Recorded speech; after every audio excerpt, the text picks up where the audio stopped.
Welcome back, you guys. I just wanted to do a small video on Shiba Inu and the whole, how Shiba Inu is basically projected to get to the levels that it's projected to get to. And I want to kind of break down um, about the burns that they are doing. And I've been holding Shib, disclaimer, I've been holding Shib since around about a year and a half ago.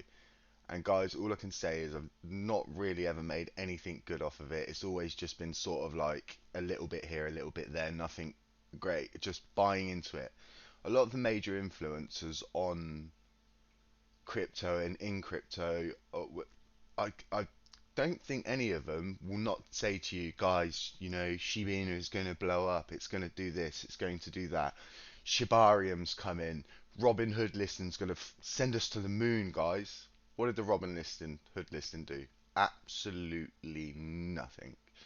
Guys, what you guys need to understand with this is take the price of the coin at the moment. If you would like the price of the coin at the moment to pretty much double in value, you would need to burn half of this. This is 554 trillion coins. That's the circulating supply. So if you add the staked supply to it, so this is what's staked across SHIB, so you actually have around 589 trillion coins in circulation. So when Watcher Guru's like 10 billion coins have been burnt by a mysterious wallet, guys, 10 billion coins is not. It's a, for Shiba Inu, it's really not.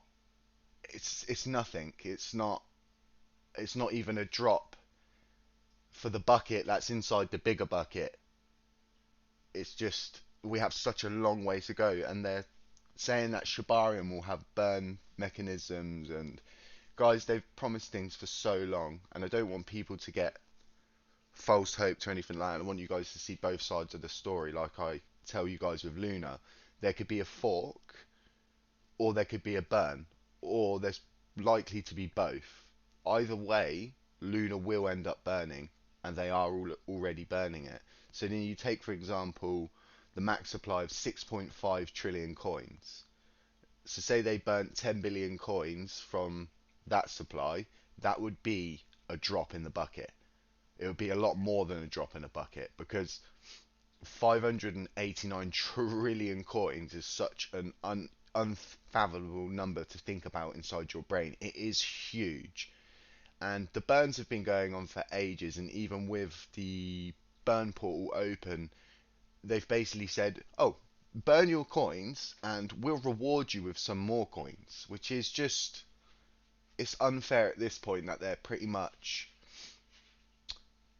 not realistically, as a development team, not saying, right, we're going to implement a proper burn mechanism for Shib. Instead, they're looking to the communities to pretty much burn. And I know that Matthew Perry, he is a huge Shib burner. I know he does stuff with Shibburn themselves, and he burns so many coins, like just himself as an individual. He does so much to burn tokens.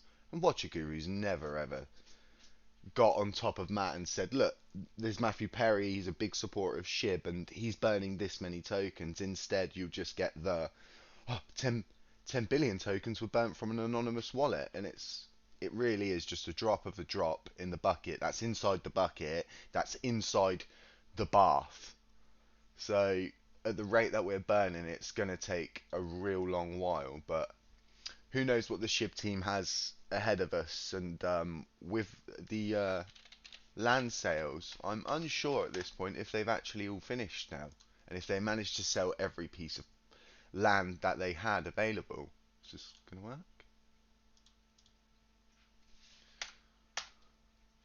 Are you going to load? Apparently not. Okay, so the Metaverse site's not going to load for me. So yeah, but guys, take in for example the other side, which is Yuga Labs Metaverse. Now they done the first portion of their land sales, and they sold out really fast. So fast that it crashed the Ethereum network for gas. Now I was amongst one of the people that was trying to get a piece of land, and I was rejected for that piece of land, and I had to wait to obviously get gas fees back, and it was a right palaver. But guys, taking to credit that Yuga Labs sold half of all of their land almost instantly, and Shib really struggled. They didn't allow people to just buy it with Shib. You needed to go off and get another currency so they could use it to benefit to build the metaverse. But yeah, guys, you need to take into account so these metaverses, they take a long time to develop.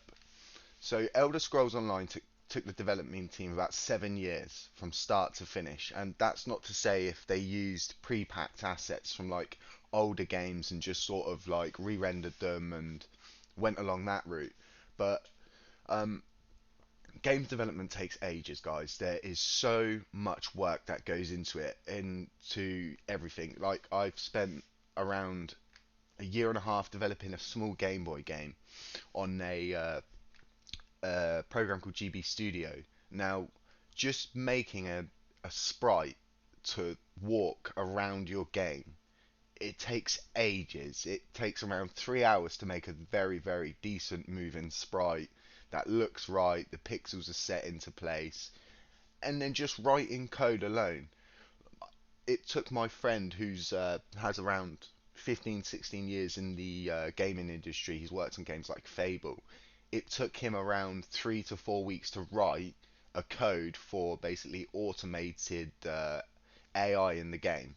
But it's not really automated, it's just a mathematical sequence that it tells it to walk a certain amount of steps one way, take a couple amount of steps the other way, and then it randomizes that sequence by doing a dice roll. So just think about 7 years to create a game like Elder Scrolls, which, I mean, Bethesda, they're so big, they have so much experience in the whole gaming industry, and these guys, do you know what I mean? They still struggle with online attacks, and that's not even in a place where currency is going to be involved, where a lot of money is going to be moved. So you really do need to take into effect for these metaverses, and that there's going to be a lot of metaverses that come out of the woodwork, so to speak, like Zelda Inu's metaverse.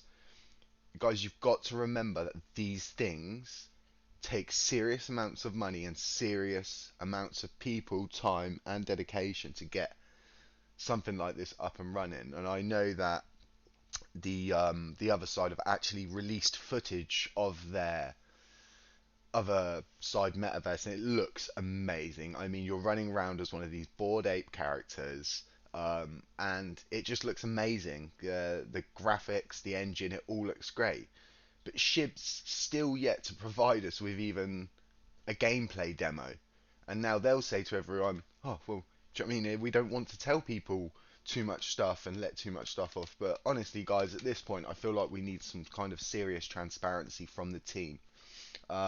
Yeah, I think Matt Perry's the only guy who really pushes on them to pretty much ask the questions that a lot of people don't want to ask because A, it's awkward, B, you might get bad press, C, people might take it the wrong way, or D, people just don't like being that person. So yeah, these things should be asked, and someone really does need to get it out there and explain to people that these metaverses are going to take a long time. So how long did World of Warcraft take to make? So it took 5 years to develop the first World of Warcraft game. It was released in 2004.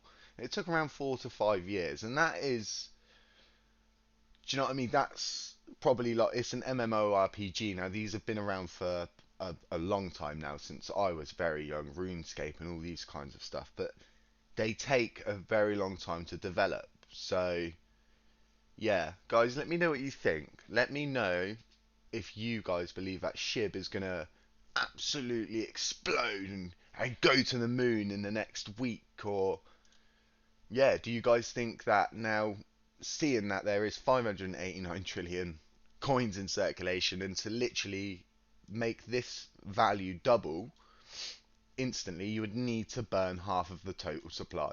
It would just need to be gone forever. So yeah, guys, let me know in the comments what you think. Let me know. And yeah, consider subscribing.